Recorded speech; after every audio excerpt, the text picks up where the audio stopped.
Hello, everybody. And as promised, I said to you guys that once we knew when we were allowed to be back in our salons, I would invite back to speak to you all our dear friend Hilary Hall for the NHBF. And as she promised, she is here now to answer a few questions that some of you members have asked me to ask her, now that we know what we've got to do back in the salons. So good morning and welcome, Hilary. I bet this week's been fun for you, hasn't it? It has, and it's been very, very busy, but I'm just so pleased that salons and barbershops can get back to work and doing what they love. So there's a real sense now, let's get on with this. If any of your listeners are beauty salons, we are fighting hard to get that decision about beauty salons looked at again. We're really disappointed about that. So if you want me to talk more about beauty later on, Ken, I'm happy to do that. Yeah, actually, if we do that, we can talk about beauty, and at the same time, we can maybe discuss how, because there's barbering as well. And of course, some of the things that barbers do are just as, if we use the word intimate, they're just as intimate as, say, some of the beauty treatments. So it's a strange area. So maybe we'll pick that up later. Yeah, no worries. I don't know about you, but when the guidelines came out, apart from the fact that when I printed it off, my printer had apoplexy. Apart from that, reading through it, I thought that most of it was common sense, at least what I would refer to as New World common sense. I didn't think it was anything too outrageous in there at all. How did you feel?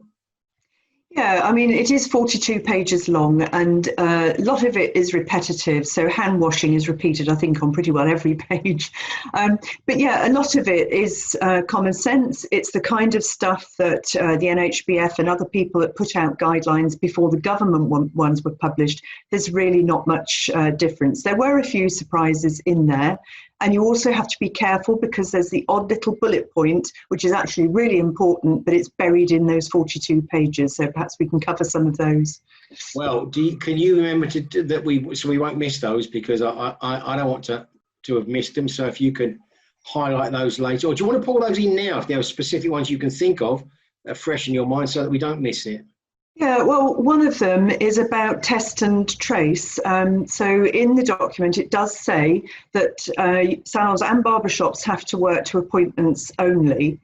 And they're talking about test and trace, saying that you have to keep records, not only of clients coming into the salon, but anybody else that comes in. And this is to help if there's a test and trace, to be able to contact who you've been in contact with and, manage the risk. And they're also saying you need to keep records for 21 days. So we've had quite a few barbershops saying, but we only do walk-ins, we don't have systems for this.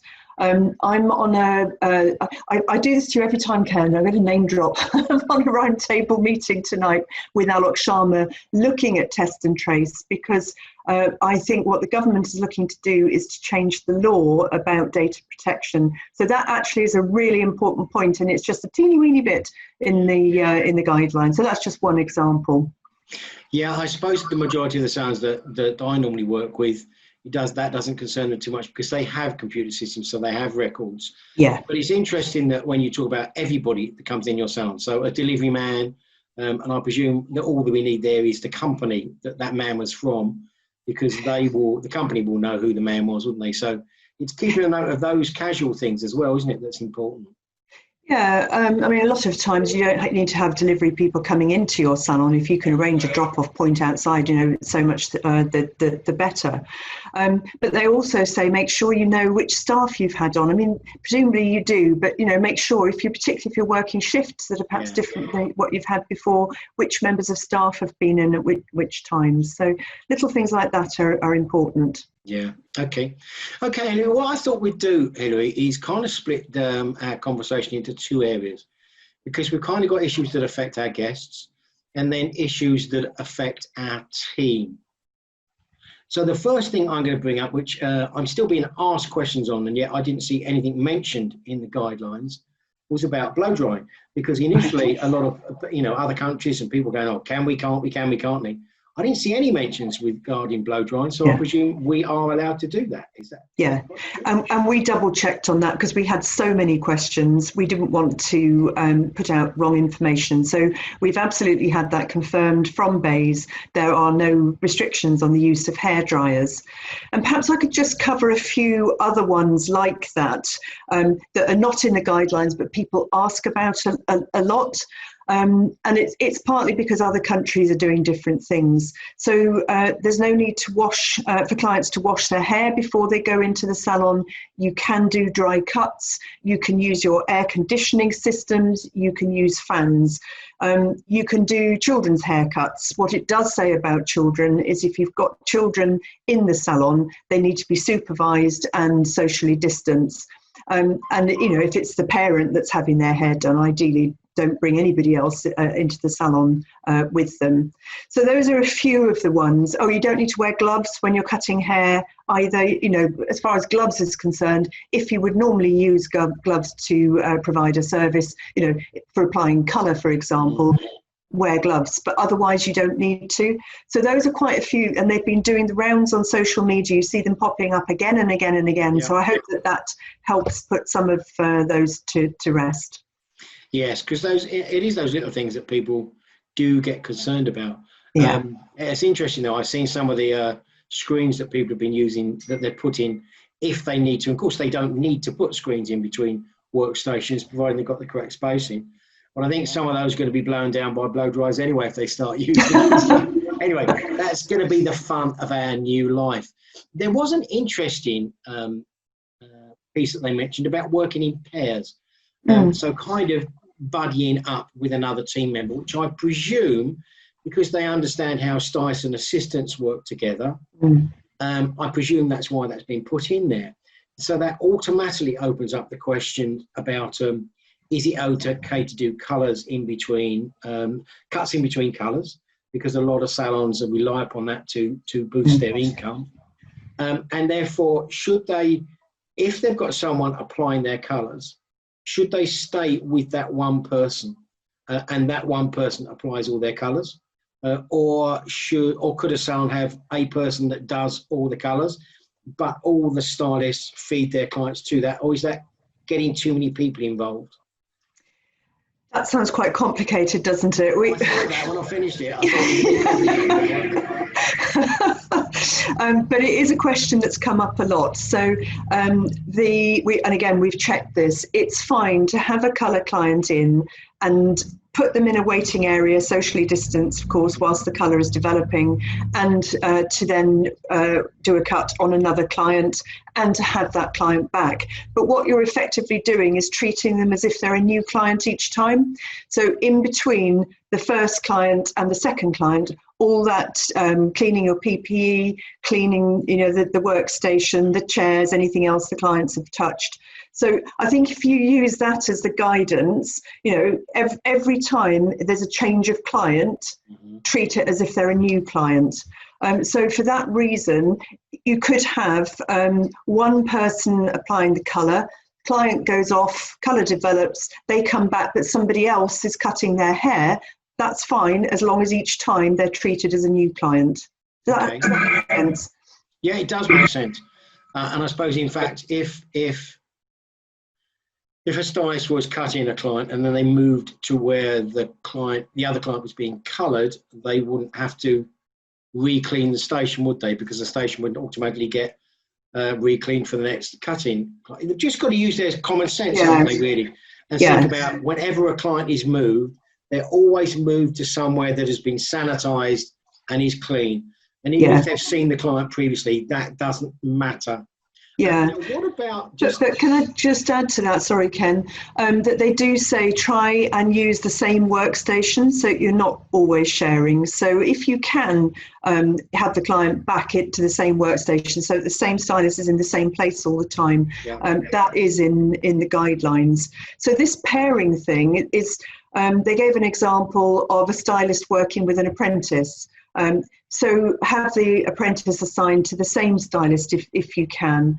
And also talking about having people working in shifts if you've got a team that's large enough, and then have the same people in the shift so that got less people exposed to the virus, and if anybody becomes ill, you haven't got your whole team to worry about. Okay, that's a question I'm going to raise with you later when we're talking about the team bit. So but because that does throw up some questions, and we'll clarify those later. So we're okay to. It looks like salons are going to be able to generate the income that they need to generate to get them back into business. And actually interesting, I recorded a video yesterday aimed at stylists, because I sometimes think stylists have all been sitting at home relaxing, and I don't think they realised that salons lost a third of its income, and somehow that's got to be got back. So we're going to need to generate income when we get back. Now, it doesn't make any mention about guests wearing face coverings, does it? So do you think that's a good thing to do? Or do you think it would be advisable for a salon to ask clients to wear a face covering, or should they not bother because the team are presumably are quite safe because of their visors? But do you think salons will still ask, or could still ask guests to wear a mask? There's been a lot of discussion on this one. What the guidelines are saying, and the thinking behind it, is that the high risk zone is that area in front of nose and mouth, and droplets can be transferred between client and stylist that you can't even see. So that's the thinking behind the requirement for PPE. Now, what they have said is there's a difference between face coverings and face masks. So face masks are the ones that NHS workers or care home workers would wear. Face coverings only cover nose and mouth, and they can be homemade. They're the kinds of things that people have to wear on public transport. But what they do say, face masks, unless you're clinically trained, actually they can do more harm than good, because you have to have a particular way of putting them on and take them off. If you touch them or touch your face, actually it makes things worse if they get damp. So that's why they've gone for visors, because I think that's more practical. When it comes to face coverings, actually the benefit of wearing them is really quite limited. So they're saying that the stylist has to wear a visor, but the client and the stylist don't need to wear anything else. Okay. Now, if the client or a stylist want to wear a face covering, they can, but to be honest, the benefit is quite limited. Okay. So, individual choice. So it would be more them feeling comfortable as opposed to them necessarily being safer. Because you see some people wearing masks when they're walking around the park and things like that, and you think, well, that's not actually protecting them from anything, but they actually feel safer, and that whole feeling of being safe is one of the challenges that we're going to have to overcome, isn't it? I noticed that they also said that you can use waiting areas if you can keep them socially distant. So providing you've got enough space for a safe waiting area, they're not banning that, which is interesting, isn't it? Yeah, that's right. But if you haven't got the space, then try and keep your clients out of the salon until the actual time of their appointment. If the weather's nice, I'm sure they wouldn't mind waiting outside. Obviously, if it's raining, perhaps think about asking them to stay in their car and texting them when you're ready. What they're trying to do is reduce crowds and people congregating in reception or in waiting areas. A bit like in shops. We've all got used to that, haven't we? And clients will have got used to that too. Yeah, we have, and I think we'll that will carry on for quite a long time, I believe. There is, I'm saying to people, and I said this to stylists: be careful. Don't be browbeaten by customers that want you to carry out services that you think you shouldn't be carrying out because of what they may or may not have done to their hair. But there's also an issue of when you feel that a customer may be unwell. Now, they made no mention of thermometers at all. So we're absolutely relying upon a guest being totally honest. If a salon suspects that a client may be unwell, do you think it's in their duty to ask that client to leave or refuse to serve that client? Yeah, this is a difficult one, isn't it? One of the resources that we've provided is a downloadable questionnaire with the 3 standard questions. Have you got a new persistent cough? Have you got a temperature? have you noticed a change in your sense of smell or taste? And it's a good idea to ask that for clients to fill that in the day before the appointment. And it wouldn't hurt to ask again when they actually arrive at the salon. But there is it's one of these little tiny bullet points, excuse me, that's hidden, that does say that if a client is not prepared to comply with your salon safety procedures, you are allowed to refuse to offer the service. So it's a very uncomfortable situation, I appreciate that, but yes, it is there in the guidelines. Look for that bullet point. Yeah, it is uncomfortable, but we know how desperate clients are to have their hair done, but I don't believe that salons should compromise their professionalism. I have said to stylists, we're going to have clients that come in, they've used products on their hair, they will deny having used those products, but you will know that they have, and it's not worth taking the risk sometimes, is it, Hilary, of taking the risk on A, damaging someone's hair, and B, people becoming contaminated. So I do think at the end of this that people may respect us more as professionals, and therefore we should behave professionally. So I think there is a time we have to stand up and do what we know to be right, as opposed to just grabbing the cash. I really do.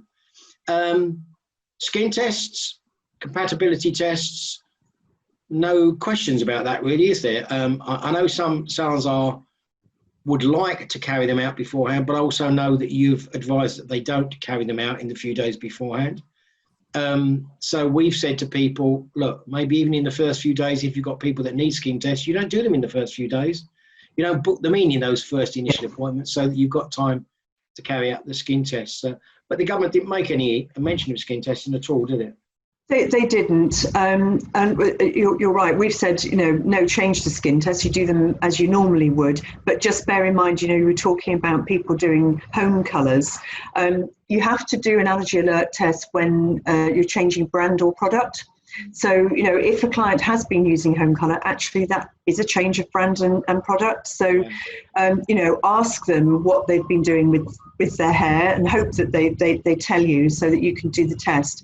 We have actually had a case of a salon who, for perfectly good reasons, thought they'd get ahead and get the allergy alert tests done. They weren't doing any services on the hair, but environmental health officers found out, and they got a nasty letter about it. Oh, really? So that's why we put out the warning about don't try and get organised and do it. You can't do any services, anything for clients until you're allowed to open. But yeah, your suggestion about do cuts first and perhaps take that opportunity to do an allergy alert test and get them back for a colour is a really good suggestion. Yeah, I just think we have to be careful that we don't, in desperation, we don't grab things and do things that we shouldn't do.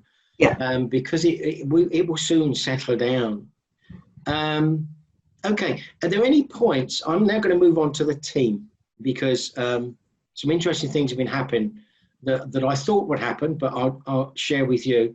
Is there any other issues you can think that you would like to highlight at the moment with regards to how we deal with our guests in the salon? Yeah, again, this is a little bullet point. It's one of those, and it surprised quite a lot of people. It does say no food or drink to be eaten or drunk by clients in the salon. Yes, because it says you can serve water, but no other refreshments, which is strange. Yeah, it says water and bottled water or in disposable cups. So if you've got one of those water coolers, you might want to get the clients to help themselves so that somebody hasn't been handling the cups. But that's caused quite a flurry. So I think that's one just to highlight as well.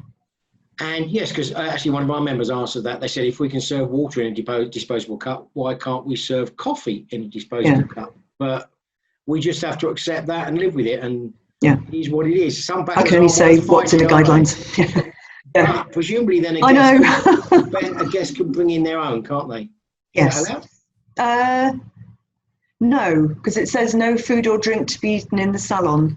Okay, so customers can't come in with their Neros and whatever. That's an interesting point because I think people will possibly try and do that. Yeah. Have a look at that bullet point because I can't now remember where it is, and I've got pages of notes. But yeah, have a little read of it because here we go. It's in section 4.4. Yeah. It just says no food or drink to be eaten in the salon by clients except water. as we've just said. So Okay. to me, that would rule out, but there comes a point, doesn't there, where, they've brought in a bottle of, I don't know, a can of Coke or something. But anyway, that is what the guidelines say. So, follow the guidelines. Yeah. If in doubt, follow the guidelines. Follow the guidelines, yeah. Now, let's move on to the team, because in the last few weeks, I've been saying to members, I think there are challenges that we're going to have with the team that haven't yet come to the forefront, because they haven't had to come to the forefront. And as soon as we got the announcement last week that we were going to be open, then things did start coming out the woodwork. So we had some people resigning. And of course, we had someone going, well, all this time and then someone's resigned. Well, of course, a stylist isn't going to do what they don't have to do until they need to do it. And in 3 months, there will have been people that would have resigned. There will have been people that would have made different life choices. So we know that's going to happen. Yeah. So we have to accept that. But of course, how we work with our team is one thing. So let's deal with that to start with. Would you think it's safer, if we can, to split the team into two? I would say yes. If you've got a team that's big enough, then do that, because it does reduce the risk. If you've got two separate teams and you've got space between handover times, then it makes sense, because you've just got less people exposed to each other and possibly spreading the virus. So yes, I would recommend that. But if we take that to the next conclusion, and why it may be worthwhile, is if we're going to be concerned now about future infections. Mm-hmm. So we've got the risk of a team member becoming infected. We've got the risk of a guest coming infected. So if that were to happen in either case, what actions will we have to take? So if we had two teams and one person was infected in one team, could the other team still operate?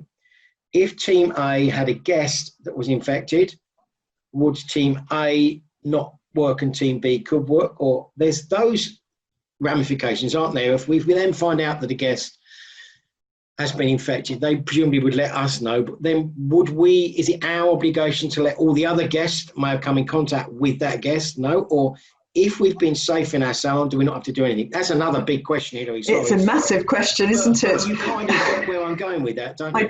I do. And I think this is where we need more information about how is this new test and trace system going to work. So we've put together some information about that in our employment law guide, because obviously there are implications there.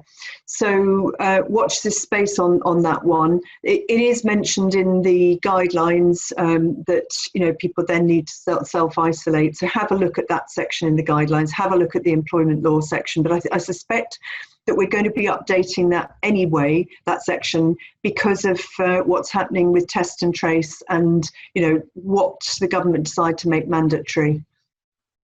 And will that be available for NHBF members only, or will you put that on your general area?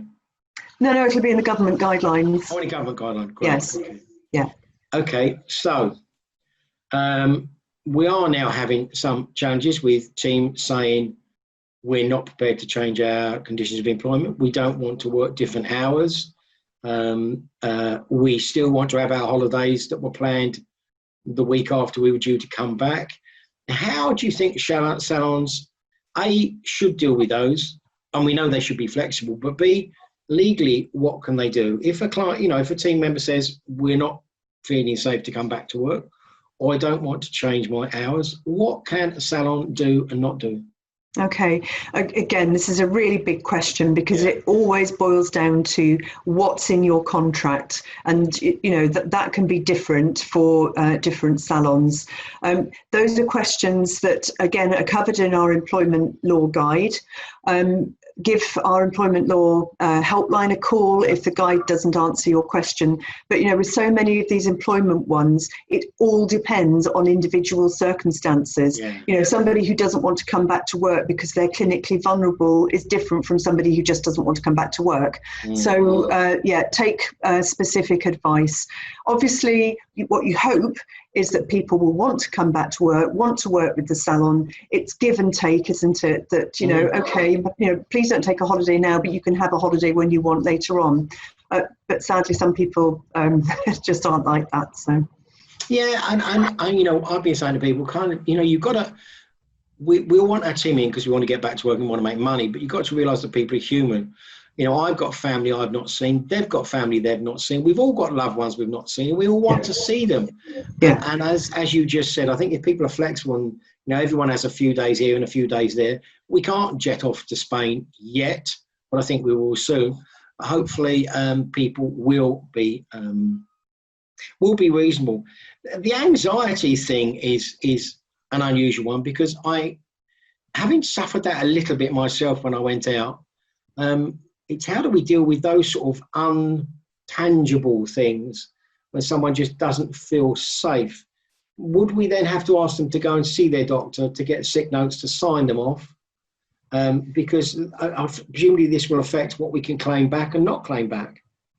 Yeah, I think the first thing is to walk all of the team through your risk assessment.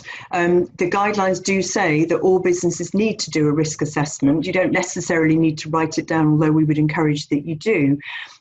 Because involving your team in those risk assessments, they will have thought of things that you haven't thought of. They will come up with suggestions. It's an opportunity for them to say what they're worried about and for you to say, okay, well, this is how we can deal with it. Things that you just won't have thought of. So involving your teams is a really important first step because that's all part of them getting their head around what it's going to be like when they come back, what's being put in place to protect them as well as their clients. So I think that is very reassuring. We've just done that with our own team. We've sent round how we think our office will work when it reopens. And you get questions coming back, never thought of that one. Yeah. But that's what somebody's worried about. And unless you ask them, they don't tell you. Yeah, absolutely. So that, because we had this issue with, Salon saying, well, we want to bring our team back in for a day where they get used to working in the new system. And are they allowed to do that? Say we've got salons that have said, well, okay, we probably won't open until the 6th to the Monday because it gives us the Saturday or whatever to work with our team and train our team. And I think providing it's referred to as training, they're allowed to do that. Is that correct? And they must. They are. They can do training before the 4th of July, but it has to be staff training, mustn't involve clients. Yeah. But obviously from the 4th of July, you can do whatever you like. Yes. So they could do anything on the 4th. So even if they weren't serving customers, they could do hair in the new way to get their team used to. And that familiarisation, I think sometimes salons it's like I hear about salons opening at midnight on the 4th. I just think, crikey, there's no need to be that desperate. We've been out for 3 months. Let's make sure we're correct, because the last thing you want is team coming in unsure of anything that they've got to do in the salon. So far better to spend that time making sure that they're happy. Yeah. Okay, I think, and I don't know what you think, I think we're going to get a massive tsunami of guests coming into the salon, and then I think the word's going to go quiet afterwards. And I think then we're going to see some salons, and some salons have asked me this already, that they believe they're going to be busy enough to keep all their team now, but maybe they will have to look at redundancies in the future. Right. Is there anything? Hairdressers aren't used to dealing with redundancies, and I know, we always say speak to your legal team and how to deal with redundancies. But has the government thought about the fact that salons or any business may have to make people redundant, and therefore changed any of the regulations regarding how you deal with redundancies? I don't think they've changed any of the regulations. I do think that they're aware that there is a risk further down the line. And I think, there's been quite a lot of comment in the press that the furlough scheme has been great, but what it has done is masked the fact that some businesses, some won't survive. I'm not talking about salons particularly here, but it's the same across the whole economy. There are some businesses that won't survive. There are some that will have to make redundancies or reduce hours. So on all of these things, you really have to tread very carefully. So my advice is, really go carefully with the employment law. When I first started at the NHBF eons ago, we were still coming out of the last recession. And actually at that time, redundancy was the top question that we were asked about. Redundancy and reducing hours and changes to contracts were the three top things that we were asked about back then. So, you know, we have been here before, and I would very much hope we won't be again. But, you know, I think the economy is in for a rough ride. Yeah. So this is the time to know your market, price things so that you know you're covering your costs and making a profit, because if you don't do it now, you're really going to struggle further down the line. I know. You're absolutely spot on there, Hilary. And actually, I've said to our sons, those people that have taken out loans that's not going to hit their cash flow for another year. In a year's time, if they haven't changed their business to accommodate that, that's when they're going to really suffer. So I've been working with our members, explaining to them how they've got to start factoring that into their prices and to their, you know, their cash flow projections and that sort of thing, because it will sneak up on them. Yeah. Some people have taken out massive loans, which they had to do. And I know that before we went into this, their business couldn't have sustained that loan, and they won't be able to sustain it afterwards. If they weren't making money before, they won't make it afterwards. But we'll deal with those problems further down the line, but people can't stick their head in the sands. And I don't know what your feeling is now. I felt early on in this process, salons were going, we can't put up prices. Now the general feeling is we've got no choice to raise prices. You know, I would completely support that. Clients understand PPE, more cleaning time, fewer clients in, obviously affects a salon. Demand is high at the moment as well. As you say, it might not last, but right now it's high. And you know what people forget, and because it got lost in furloughing, we've had a minimum wage increase of over 6%. Yeah. So, you know, we every time I'm talking on the media, I say, clients often, salons often put their prices up at this time of year because of wage increases. In other words, salons, come on, this is your opportunity to do it. You've got really good reasons to put your prices up right now. Oh yeah, I have to, you know, with our members, I've said just outright, you cannot overlook that 6%. If you've got people that were struggling to generate enough income in the first place, the cost to your salon is going to be so much higher. That's the biggest increase we've had in years, isn't it? Yeah. And I can see us getting that again in the future, because they will want minimum wage to keep going up. They do, although we have just done a survey of members about the 2021 increases, because they're already talking about those increases. And not surprisingly, people are really, really worried about further wage increases when they've been through the year from hell already. So yes, you can imagine what kind of response we'll put in. And that's not taking away from the fact that people need to be paid, a decent wage for what they do. I completely accept that, but there's a balance to be struck between, protecting jobs as well. There is a balance, but I think as an industry, this whole process gives us an opportunity to charge what we're worth. Yeah. Because I think many salons undervalue themselves, and when I see salons charging what I would consider to be very low numbers, and we won't talk about numbers on here, but numbers which I know aren't sustainable, and yet they seemingly run their business on those. I just think now is the opportunity, now that customers actually know the value of a hairdresser, to actually charge what you're worth, just like any other business would do. Yeah. Okay, I am aware, Hilary, that you have somewhere else to be, so I don't want to keep you for too long, so we'll kind of get towards the end. The last couple of days have seen stupidity out there on the beaches and things like that. Yeah, shocking. You just cannot believe it. I've got family in Germany. They've got issues in Germany. We've got issues here.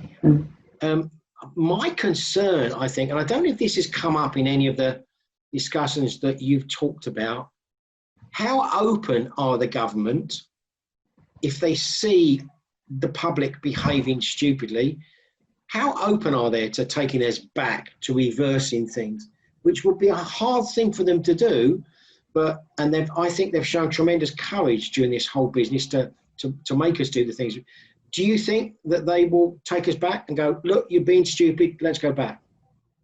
I think that is an option. I think they realise that's very hard to enforce. But, you know, I think there's also quite a possibility that there could be localised, you know, reversals. I mean, we've seen that, haven't we? I forget where it was it Anglesey with the meat packing processing plant? Germany, where my daughter lives. Yeah, yeah. So, you know, in particular areas, and to be honest, if there's a spike in your area, you probably, as a you know, member of the public, probably think, oh, okay, need to be more cautious.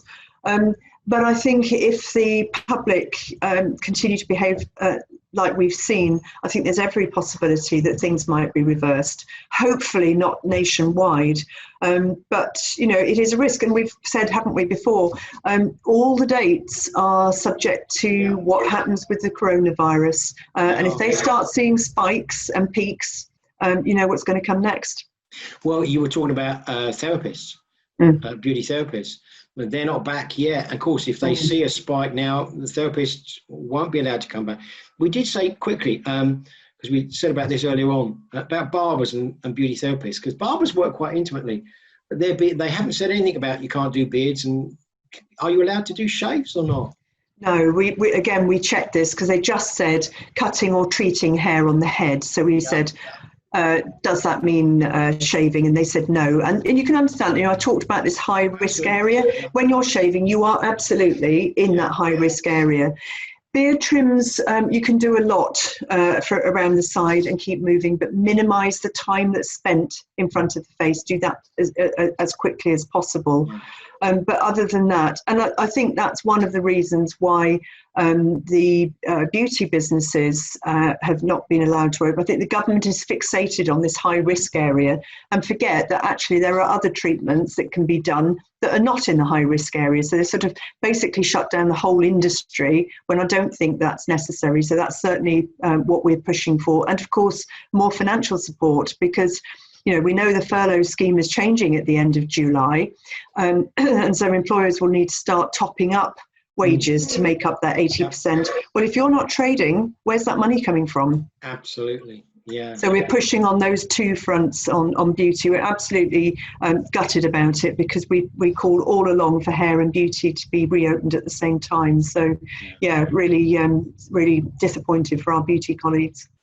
If you do hair and beauty, sorry Ken, you can open the hair services. You just can't offer any of the beauty treatments. Yeah, and we've also had a couple of salons that operate in gyms, and because the gym's not open, they're not allowed to open. Well, they're not being allowed to open the salon. Now, whether the government has said that or just the gym has said that, I don't know. Right. But so we've got a couple of salons that operate, you know, within a gym, and they're not opening. I think just one little interesting point, we were talking about the possible localized lockdowns. Actually, it's happened already in Germany. And I think the public need to be aware of how that can affect you, because what my family have found in Germany, that with the areas where they've had to enforce a localized lockdown, it's affected far more than people imagined. You now find that if you live in one of those areas, there's a stigma attached to you living in that area.